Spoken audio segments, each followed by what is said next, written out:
As you already know my name, Ogbuefi Eze-Ana, Ogbochitupa, Norifi, Wamaka Jude. I don't know the program, philosophy of life. No guy Jakawa to be here, Nemenando. Namamihe Goa. You young abo email or wet on it. On the trending video, I watch it. I talk idea to it. Now video watching. Abro Kanayo, Kanayo. Abro Kana Nollywood. Yes. Abro here name in Nollywood. Oh, we hench of a koala. Basalo fed at the Catholic Church. Catholic Church bu Oka Ewubel, Tana tradition. Catholic Church abro to all the kita. Call the Bobido. All they face so many rehabilitation, remodeling, and there were so many things on email car. Be home. In the case they have a secret. But the way he is they have a secret of the church. But not one of them can go along. I'm going to be here one pan oka. Emaro. I'm able to you, the novice. Manakan mgbe ebidoro this Christianity onye na-akpọ Emperor Nero ọ fightere obere ndị anyarị nkwaji ọtụtụ ndị mmadụ mana emesịa oge nke reign ya gafere enwekwara another emperor bekwanụ a na-akpọ Emperor Constantine. Ọ bịakwara oge nke ya wee jekwa akwa wee hibezie n'uche m ma akọwala gị na onye nwa bụ onye mmasị na onye bụ the father of the present Roman Church enwere, because ị nwere ike ịkọ akụkọ gbasara Roman Church without mention Constantine.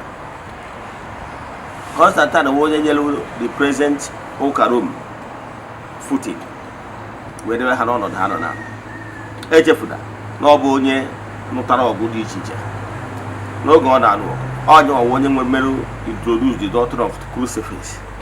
And you know, nwere ike ide ekwu okwu gbasara Roman Church without ekwu okwu crucifix.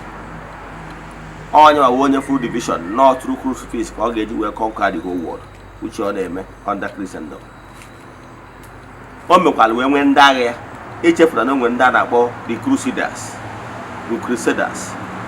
Ndị Crusaders abụ ndị oji wee rụọ ọrụ wee nụọ ọgụ dị iche iche akpọ ha ndị agha nke obe ma ọ kpọ ha ndị agha nke ụka. Ha si na wee dominate ọtụtụ ihe. Enwekwa inner circle ịma ya amalụ no emperor bụ onye nyere ụka Rome the right footing wee create ha ebe ha na-achị akpọrọ Vatican ma ọ bụ Rome isi ebu Rome. O nyere ha autonomy from the present Italy as a whole. We create ya. But then na-achịkọwala gị na-enwere ndị na-anụrụ ụka ọgụ enwere the inner circle. What will shock you then when that about the princes of the church? Yes, what I did. It shock you. Then they were the College of Cardinals. They conclude. As we speak now, you follow their normal traditional processes of selecting the new papacy. Yes, within days to come, I can announce the new papacy. But then so many inner circles, the name Oka. Then I know a good teacher.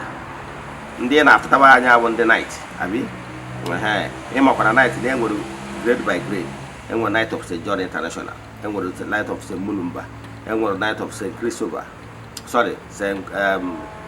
Sylvester, and night of St. Gregory, and so on and so forth. There are many.